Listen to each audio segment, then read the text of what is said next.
তোমাদের দিয়ে একটা কাজও ঠিকঠাক মতো হবে না, তাড়াতাড়ি প্রজেক্টের কাজ শেষ করে আমাকে জানাও। স্যার, টাইমের ভেতর প্রজেক্ট শেষ না হওয়ার কারণে কাজটা অন্য কোম্পানির কাছে চলে গেছে।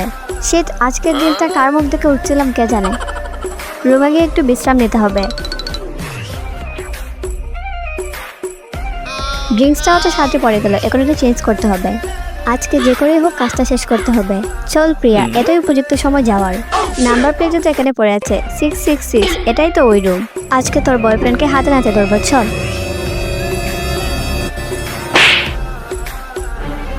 আরে বাপরে, এটা কি? আমি তো মনে হয় ভুল রুমে চলে এসেছি। এই মেয়ে, তোমার সাহস তো কম না, আমার রুমে ঢুকে আবার আমারই ছবি তুলতেছ। বাহ, অনেক সুন্দর ছবিটা তুমি তুলতে পারো। সরি, আমার অন্য রুমে যাওয়ার কথা ছিল, ভুলে এখানে চলে এসেছি। আমার ফোন দিন। আচ্ছা দিলাম, এই নাও।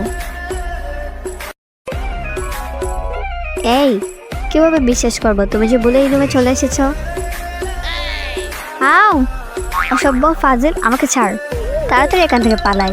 পরের পার্ট দেখতে লাইক ও সাবস্ক্রাইব করো।